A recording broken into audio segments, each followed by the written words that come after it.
तो जैसे आपने हिमालय योगी का नाम मतलब हिमालय योगी के बारे में बात की। जी। आप कभी ऐसे योगी से मिले हो? मुझे याद है अब से लगभग 5 या 6 वर्ष पूर्व की बात है। नीलकंठ से हम ऊपर हमारे एक मित्र थे हमारे साथ में, सौरभ शर्मा जी मेरठ से हैं। हम दोनों नीलकंठ से ऊपर एक पगडंडी के रास्ते ऐसे ही ऊपर की ओर चले कि हमें नहीं पता था कि हम कहाँ जाएँगे। हमें हमारा कोई उद्देश्य नहीं था, लेकिन एक मन के अंदर था कि चलो इन कंदराओं को देखते हैं, कहीं कोई जानवर आएगा, निगल भी लेगा ठीक है, कोई बात नहीं। अगर पर हमारी जैसी गति होनी होगी वो हो जाएगी। हम वहाँ से चले, तो रास्ते में हमें एक मतलब 2 वस्त्रों में एक संत आते हुए दिखाई दिए और उन्होंने पूछा, "कहाँ जाओगे बच्चा?" तो हमने कहा, "जी हम तो ऐसे ही कहीं देख रहे हैं कोई रात्रि विश्राम के लिए मिल जाए।" शाम के 5-6 बज चुके थे और हमें 5-6 घंटे चलते हुए भी हो गए थे, हुँ। पैदल-पैदल। तो हमारे पास में बिस्किट के पैकेट थे एक-एक, 2-2। तो उन्होंने कहा कि, "ये क्या ले रहे हो बच्चा?" हमने कहा, "जी बिस्किट।" तो बोले, "लाओ इधर।" हमने वो भी दे दिए। हमारे पास ना पानी, ना बिस्किट।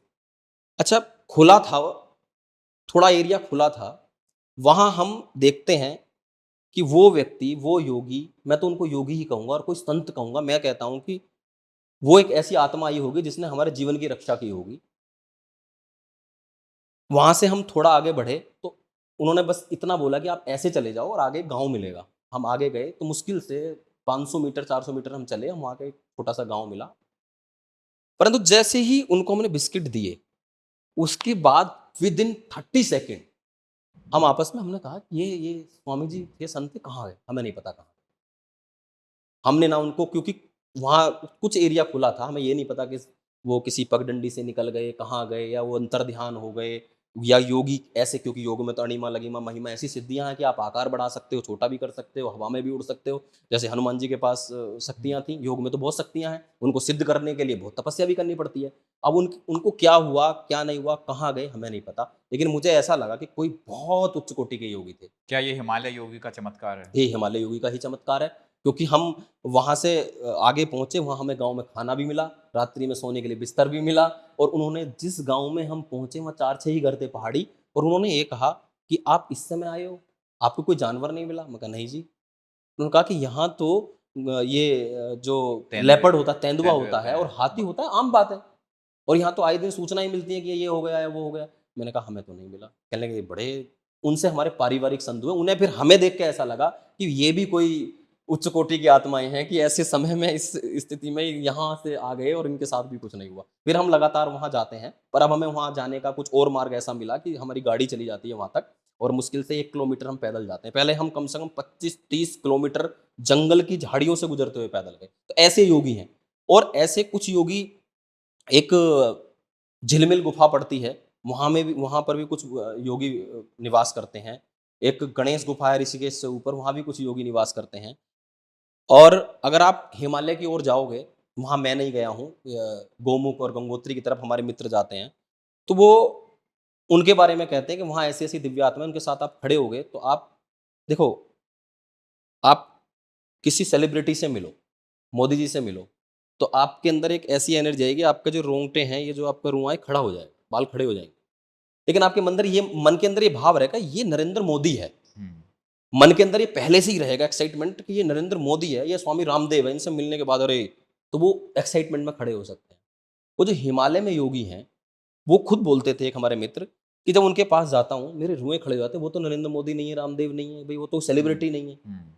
वो फिर ये पता चलता है कि वो ऐसी दिव्य आत्माएँ हैं, वो ऐसे संत हैं कि जिन्होंने अपने जीवन को योग के माध्यम से इतना तपाया है कि दूसरा व्यक्ति इतना प्रभावित हो जाता है, बिना बोले, बिना समझे, बिना बात किए, कि ऐसा लगता है कि वाक़ई में परमात्मा के नज़दीक आ गए। इतनी पॉज़िटिव इतनी एनर्जी पॉज़िटिव आ जाती एनर्जी, है, एक पॉज़िटिव ऑरा हो जाता है। इतना पॉज़िटिव ऑरा उनका होता है कि हम साधारण व्यक्ति अगर कोई है, तो वो इतना प्रभावित हो जाता है कि मतलब वो उसको देखता ही रह जाता है, उससे बात करने का मन करता है। ऐसे-ऐसे संत भी हैं। कई बार हमारे पास ऐसे वीडियोज़ आते हैं, ऐसे वीडियो वायरल होते हैं जिसमें बर्फ़ है और बिना कपड़ों के जो योगी हैं वो घूमते हैं। तो उन्होंने ये कैसे पाया? मतलब ये क्या योग के थ्रू ही संभव हो सका? ये प्राणायाम के थ्रू संभव हो सकता है। एक प्राणायाम है भस्त्रिका प्राणायाम। हुँ, आप खुद भी कर सकते हो, लेकिन आपको बस अभ्यास करना पड़ेगा, क्योंकि परिश्रम ही हुँ, सफलता की हुँ। कुंजी है। हुँ, हुँ। उसमें भस्त्रिका प्राणायाम को आप पहले 1 मिनट, फिर 2 minute, 3 minute, 4 minute, 5 minute, 6 minute, 10 minute, 15 minute तक आप ले जा सकते हो। और आप जहाँ सर्दी का मौसम हो, पहले से लेकिन अभ्यास होना चाहिए। हम्म, और जहाँ सर्दी का मौसम हो, आप कपड़े उतार दो, मैं गारंटी लूँगा उस चीज़ की। और उस प्राणायाम को करना प्रारंभ करिए। बॉडी आपकी इतनी हीट हो जाएगी, मुझे लगता है 5 से 7 मिनट में आपको पसीना आने लगेगा। नहीं बॉडी तो हीट हो जाएगी लेकिन उसके बाद क्योंकि पूरा दिन वो तो कपड़े पहनते ही नहीं है तो उन्होंने वो लेवल अचीव कर लिया है कि उनको ठंड लगेगी ही नहीं बॉडी में उन्होंने इतना टेम्परेचर हाँ उन्होंने प्राणायाम को सिद्ध कर लिया है। उनकी जो सूर्य नाड़ी है, सूर्य स्वर है, वो एक्टिवेट हो गया है।